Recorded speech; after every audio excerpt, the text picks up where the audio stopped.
మాకు మొన్న సోమవారం 31 మొన్న ఆ రోజు మా నాన్నగారు సంవత్సరీకం అండి. ఆ పనుల్లో మేము ఉండగా మాకు తెలియకుండా 30వ తారీఖు ఆదివారం పోత కోసి పట్టుకెళ్ళిపోయాడండి. ఇది మీ నాన్నగారు మా నాన్నగారి పొలం అండి. 15 ఎకరాలు 15 ఎకరాలు 44 సెంట్లు అండి. సాగు చేసింది మీరండి అతనే సాగు చేయించుకుంటున్నాడండి. చేసినప్పుడు మరి అప్పుడు మీరు ఏమి అడ్డుకోలేదండి? మేము అదేంటి మా హస్బెండ్ లీజుకు చేసిన అతను వెళ్ళారండి. వెళ్తే అతను మనుషులు వచ్చి గొడవ పడి తవ్వులేసారండి. రౌడీజం చేస్తుంటాడండి ఆయన నాగులపల్లిలో రౌడీజం అంటే బయటికి చేయరు కదండి రాజకీయ నాయకులు. అదండి అంటే అతను అంటే అందరూ భయపడుతుంటారండి. మనకి తెలియదండి అవన్నీ భయపడతారా అంటే మనకు తెలియదండి. ఇప్పుడు మేము మాత్రం భయపడుతున్నామండి. మమ్మల్ని అందరినీ అతను ఏం చేస్తాడో అని మాకు భయంగా ఉందండి. మేము కుటుంబ సభ్యులు 5గురు ఉన్నామండి. మా అందరికీ అతని వల్ల ఏం జరుగుతుందని మేము భయంగా ఉన్నామండి. ఇప్పుడు ఇదంతా మీ నాన్నగారి పేరు మీద ఉందండి ఇప్పటికీ? ఉందండి. మేము ఈ నాన్నగారు పోయిన తర్వాత ఈ బాధలో మ్యూటేషన్ చేయించుకోలేదండి. అమ్మగారి పేరు మీద మార్చలేదండి. నాన్నగారి పేరు మీద ఉందండి. ప్రస్తుతానికి మొత్తం ఇప్పుడు ఏదైతే భూమి ఉందో అదంతా నాన్నగారి పేరు మీద నాన్నగారి పేరు మీద ఉందండి. ఇక్కడది 7 ఎకరాలు నాదండి, నా పేరు మీద ఉంది. అది కూడా వాళ్ళ ఆధీనంలోనే ఉందండి. ఉందండి. ఇప్పుడు మీ అమ్మగారు ఉన్నారండి? ఉన్నారండి. మా అమ్మగారి వయసు 67 సంవత్సరాలండి. ఆవిడ ఆర్థరైటిస్ పేషెంట్, మళ్ళీ షుగర్ ఉందండి.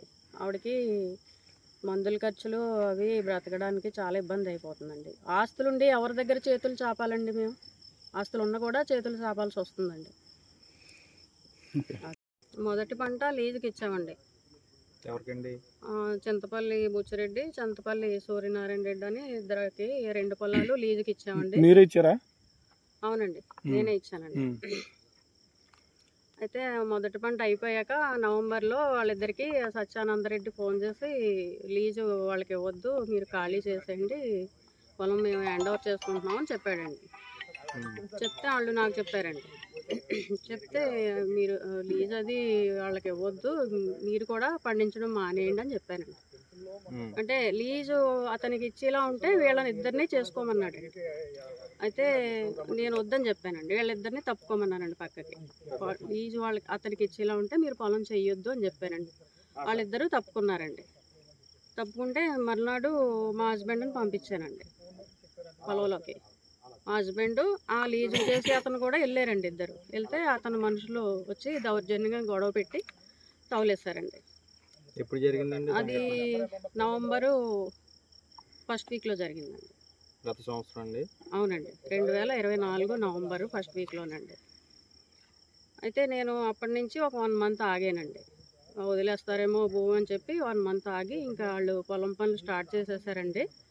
నేను ఎంఆర్ఓ గారికి గ్రీవెన్స్ పెట్టానండి ఆన్లైన్లో. వాళ్ళేమో విఆర్ఓని ఎంక్వైరీకి పంపించారండి. పంపిస్తే వాళ్ళు వచ్చి వివరాలన్నీ రాసుకుని వెళ్ళారు. అతని దగ్గరికి వెళ్తే అతను ఎవరు ఆక్రమించారో నాకు తెలియదని చెప్పాడటండి. వాళ్ళేమో కంప్లైంట్ క్లోజ్ చేసేసారండి.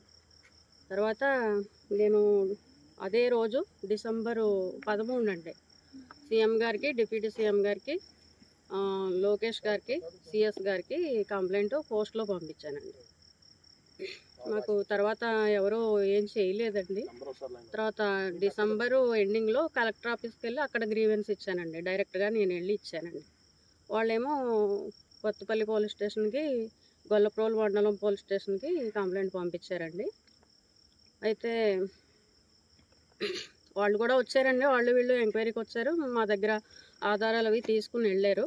కానీ వాళ్ళు ఏం చెప్పలేకపోయారండి. ఈ ఎంఆర్ఓలైనా ఈ పోలీసులైనా అతనంటే భయపడుతున్నారండి. అందువల్ల ఏం చేయలేకపోతున్నారండి.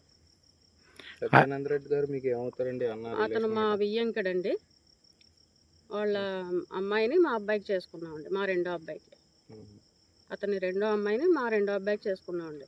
ఇప్పుడు మీ అబ్బాయి మీ దగ్గర ఉన్నారమ్మా? భూమి ఆక్రమించాక ఒక 10 రోజుల తర్వాత మా అబ్బాయిని వాళ్ళ ఇంటికి పంపించేశానండి నేను. అంటే భూమి ఆక్రమించుకున్నారు, ఇంకా నువ్వు కూడా వాళ్ళంటే భయపడుతున్నావు, సరే వాళ్ళ ఇంటికి వెళ్ళిపో, వాళ్ళు చెప్పినట్టే వినని పంపించేశానండి. ఇప్పుడు దీనికి మీ అబ్బాయి సపోర్ట్ చేస్తున్నారు, మీకు చేస్తున్నారా వాళ్ళ సపోర్ట్ చేస్తున్నారు? ఎవరికి చేయట్లేదండి. మా అబ్బాయి అయితే సైలెంట్గా ఉన్నాడండి. కాకపోతే సత్యానందరెడ్డిగా అతను భయపడుతున్నాడండి. అందుకే ఏం చెప్పలేకపోతున్నాడండి. ఇప్పుడు ఏ కారణం చేత ఆయన ఆక్రమించుకున్నారని మీ పొలాన్ని?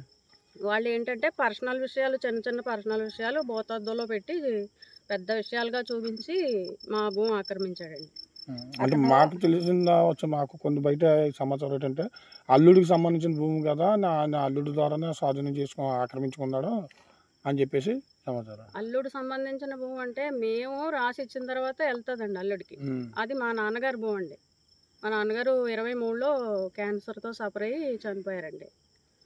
అయితే అతను 1 ఇయర్ సైలెంట్గా ఊరుకున్నాడండి. గవర్నమెంట్ మారిన తర్వాత అతను టీడీపీ కాబట్టి గవర్నమెంట్ మారిన తర్వాత ఆక్రమించుకున్నాడండి. ఎన్నాళ్ళ నుంచి ఆయన స్వాధీనంలో ఉందండి? నవంబర్ నుంచి అండి. ఈ సంవత్సరమేనా? 24 నవంబర్ నుంచి. అదే ఈ పంట నుంచి? అవునండి, ఒక్క పంట. రబీ సాగు నుంచి? అవునండి. అది వేరే వాళ్ళకి సాగు చేసుకుని ఇచ్చాడు ఆయన. అతనే వాళ్ళ మనుషుల చేత. చెప్పమంటారా? నా పేరు అబ్బిరెడ్డి నోకరత్న ప్రభావత్ అండి. ఈయన మా హస్బెండ్ అబ్బిరెడ్డి కాశీ విశ్వనాథ్ రెడ్డి.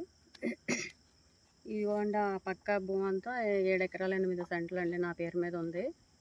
తర్వాత నాగులపల్లి గ్రామంలో మా నాన్నగారు అనిశెట్టి వెంకట్రావు గారు, ఆయనకి 15 ఎకరాల 44 సెంట్లు ఉందండి. ఈ 2 భూములు నాగులపల్లి గ్రామంలో ఉన్న స్థానిక తెలుగుదేశం నాయకుడు అనిశెట్టి సత్యానందరెడ్డి ఆక్రమించుకొని దౌర్జన్యంగా పండించుకుంటున్నాడండి. దాని గురించే ఇప్పుడు మిమ్మల్ని రమ్మన్నాను. ఈ పొలం కొయ్యడానికి వచ్చారండి వాళ్ళు. అందుకని మీడియా వాళ్ళని, పోలీసుల్ని మేము సహాయం కోసం అడిగామండి. వచ్చారు మీరు అందరూ. ఇంకేమన్నా మీరు అడిగితే. ఆక్రమించుకున్నారంటే అసలు ఎలా ఆక్రమించుకున్నారు?